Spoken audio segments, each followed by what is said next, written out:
दादमस्ते किंबा जननी वयमुचे तड धियो निघाता नपि स्वहरिरहिनते वेति परमं तथापि उक्ति मूर्खरयति रात्मन्नमिते तदेवेत्तख्यान्तं नकुलपयोरस समुचितः सर्वशक्तिमयी समस्त देवता माने एपरिकी ब्रह्मा विष्णु महेश्वर तुमर अपार तत्व को जानिबारे सक्षम नुहंती मु छार मनुष्य मु बा तुमर की स्तुति करि पारि समन्तादापि नस्तन जघन जुग यौवनवती तथा सत्तो नक्तं यदि जपति भक्तस्तव मनु दिवाकान्तं ध्यायन् गलितचिखुरस्त्यस्य वसगाः समस्ता सिद्धोगं भिवि चिरतरं जीवति कवि जो भक्त विवस्त्र होई केश मुक्त करी मैथुन क्रियारे रत थिला बेले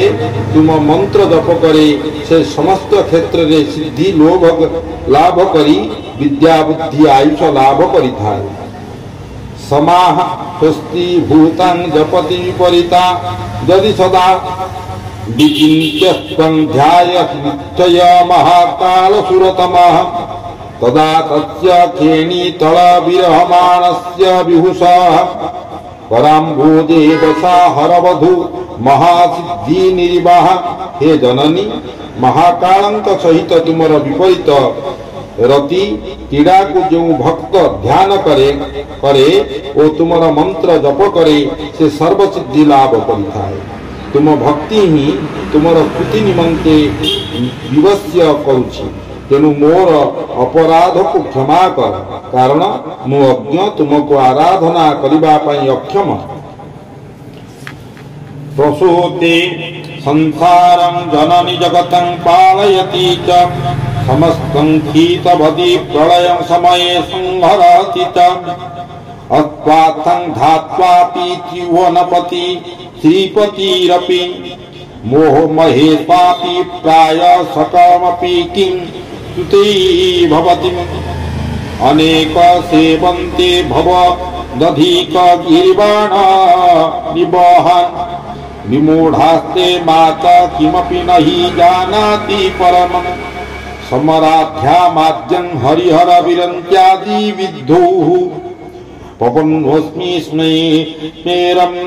रतिरस महानंद निरतम् हे लोक जुहाधारिणी तुम्हें ब्रह्मा विष्णु शिवंक सहित समभावरे पूज्य तुम्हें समस्त संसार जन्म स्थिति नाशर कारण से हेतु अनेक तुमको त्रिमूर्ति ठारू अधिक बोली विवेचना करंती तुमर आदि ओ रतिरस रूप महान आनंदर निरत शरण रे स्वच्छंदरे मु आसी अछि तुमर गुण ब्रह्मा विष्णु महेश्वर मध्य वर्णना करिबा को अक्षम मु बा कोन स्तुति करि पारि धरित्रीं कालिकां सुचिरपि समीरपि रगनं तमेका कल्याणी गिरिशरमणि काली विशकलम् स्तुति काते मातिर्नतः गुणया